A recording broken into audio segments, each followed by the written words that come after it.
Our next presenter is James Beaton, who will speak to us about post-Fukushima prospects for nuclear power development in the United States, Germany, and Japan. James.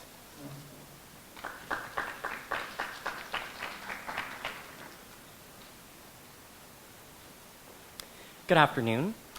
If you had been standing along the coastline of Fukushima Prefecture in Japan on March 11, 2011, you would have tragically witnessed the sheer power of a 9.0 magnitude earthquake and 14-meter high waves. The resulting damage done to the Fukushima nuclear reactors constitutes one of the most critical nuclear disasters of all time, rivaled only by Chernobyl, 1986 in the USSR, and 3 Mile Island, 1979 in the United States. Now, we are obsessed with energy. According to the International Energy Agency, the world as a whole consumed the equivalent of approximately 9 billion tons of oil last year alone. As energy demand increases, many scientists continue to point to the production potential of nuclear energy. So then why is it not a more dominant source of our energy? The answer cannot be strictly a scientific one, and that's why my research incorporates two additional considerations: economic viability and political compatibility. Specifically, I compare the aftermath of the 3 nuclear disasters that I mentioned on policy decisions made by governments in Japan, Germany, and the United States. And what this does is it helps me to discern trends and factors that influence the making of energy policy. Now, as you can imagine, the scope of such a project is considerable. So what I'd like to do is share just 2 observations with you that I find particularly intriguing.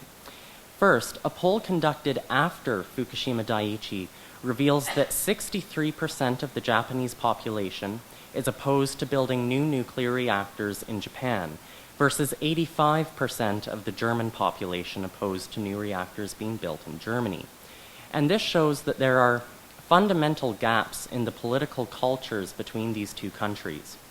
And it helps us to explain why Germany is moving to phase nuclear energy out by 2022, whereas it is likely to remain an integral component of Japan's energy framework into the future. Second, public pressure on governments, depending on the structure of those governments and their relationship to industry, can actually force those governments to impose stricter regulations on the nuclear industry. And what this does is it makes nuclear more expensive and less competitive vis-a-vis alternative energy options. So in summary then, nuclear and general energy policy is a complicated animal, and we should expect it to behave differently in different contexts. We need to understand those contexts, not only the scientific factors, but also the political and economic factors that make up those contexts, so that we can make better energy policy decisions today. Thank you.